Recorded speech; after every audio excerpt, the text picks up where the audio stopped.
morning, Facebook friends and family. This is Michelle here, and I am going to do some reading this morning. I'm reading from a book called Walking in Grace, 2024 Daily Devotions to Draw You Closer to God. So we're going to start with that first.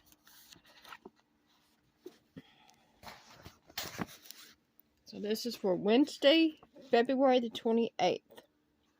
The Lord is my shepherd, I shall not want. He restoreth my soul. He leadeth me unto the paths of righteousness for his name's sake. That's from Psalms 23, 1 through 3. That's from the King James Version. The year after my husband Don's death, my house fell apart. The furnace quit, followed by the hot water heater and oven. The breakdowns weren't unexpected. Those appliances were nearly 40 years old. But the oven had to be ordered and didn't arrive for 4 months. Then a freak windstorm slammed a storm door open, forcefully enough to rip it off part of the door frame. A few nails and lots of duct tape held the doors together during the 2-month wait for replacements. My dog Pepper tore up 3 sections of molding. The roof developed a leak. The ceiling fan quit, and the built-in vacuum cleaner died. To top it off, the cellar flooded and partially collapsed, shorting out the water well pump and wiring. The roof and the ceiling fan aren't yet repaired, but there have been many bright spots. Welding an inexpensive part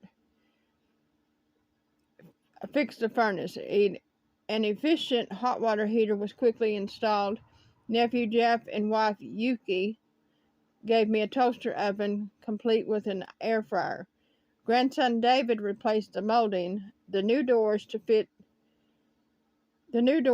better than the old ones, and the well repairman worked after hours to repair and relocate the pump and restore running water. As I adjust to life without Dawn, there are times when I feel like I'm falling apart, just like my house. But visits, messages, and practical help arrive when I most need them, and always our loving Lord and Shepherd restores my soul. Thank you, Lord, for those who fix my house and those who are healing my heart. Digger deeper, Psalms 23 and 1 and Thessalonians 5, 12 through 13. I know what that's like. I was a widow myself, and it seems like everything is falling apart and you don't know what to do. And, thank God that those people were there and they could fix everything that she had going on, and just when we think, there's no hope, or I don't know what I'm going to do, the Lord is always there. He's always with you. I was just talking about that yesterday with a coworker. We were driving around, and he's new to the team, and so we were working and stuff, and we were talking about the Lord and about how things may seem like they're just, just too much. There's nothing, everything is going wrong. Everything that could go wrong is going wrong. But, the Lord's always there. Even before we get a result, He's already got the result, So I just wanted to share that with you this morning. I do have some other stuff I'm going to read to you here in just a bit, but I'm going to try to start doing these when I can.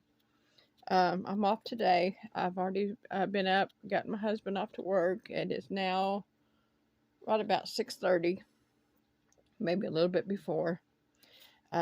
But I may do tomorrow's, go ahead and put that up for tomorrow, since I'll be rushing around getting ready in the morning to go to work. I'm off Saturday and Sunday. So, but anyway, let me get on to this next passage real quick. The next one here is called Mornings with Jesus 2024. I've taken pictures of these, and I will post those in this post. So I got these from Guidepost. They're very good stuff, and I really enjoy them.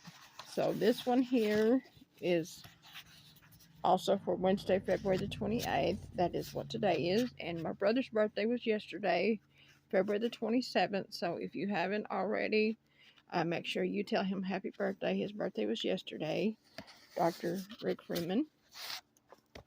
We are so very proud of him. All right.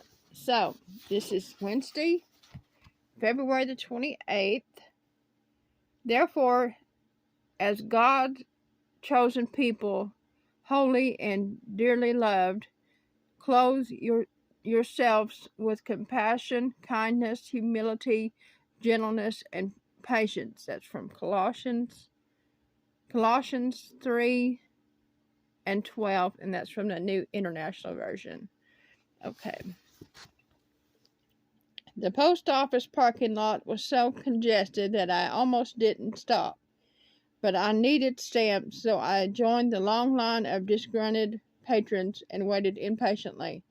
As I reached the front of the line, it was almost closing time. An older couple ahead of me juggled 2 large boxes. They spoke in another language. Shonda, the postal clerk, gently told them the boxes they chose to mail their items were incorrect. I expected her to point to a shelf and let them locate and repack their boxes. Instead, Shonda went to the shelf, selected the right boxes, and brought them back to the counter. In halting English, the gentleman asked her if she could open the incorrect boxes and help them put their things into the new boxes. To my surprise and frustration, Shonda did just that. She taped the boxes and gave the couple 2 mailing labels to address. When the couple hesitated, Shonda addressed the labels for them. I blinked hard so I wouldn't roll my eyes. The couple ahead of me finally went on their way, all smiles, but I was not smiling. As I stepped to the counter to get my quick book of stamps, the peacefulness I saw on Shonda's face dissolved my impatience. I just love helping people, Shonda said dreamily.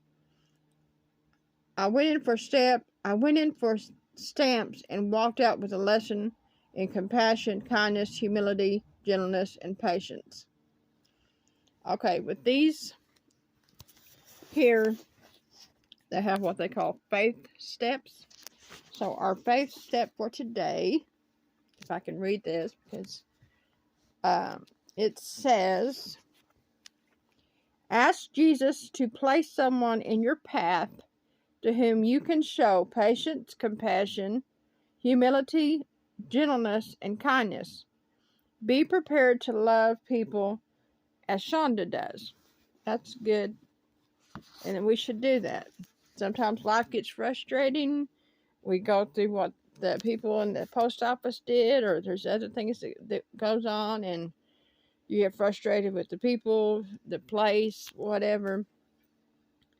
But sometimes you just, you gotta show some patience and kindness and just,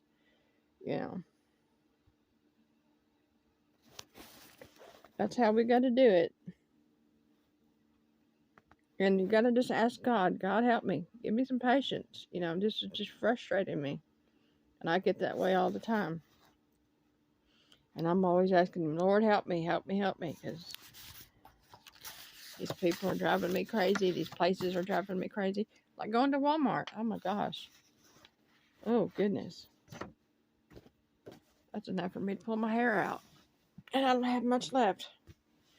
But I've decided, speaking of hair, I have decided to leave the gray in there. I'm just going to let it go natural. I think that'd probably be better. I mean, my mother went gray early. Well, she had all kinds of kids, so she had quite a few, so she went gray. But yeah, you can't really see it here today, but I think I'm just going to let it just grow and just let the gray do its thing. And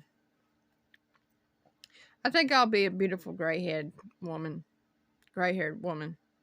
My mother was a beautiful woman, and I look like her. I really do. If you was to put a picture of her and me together, you can see, and I can tell just by looking at me. I look just like her.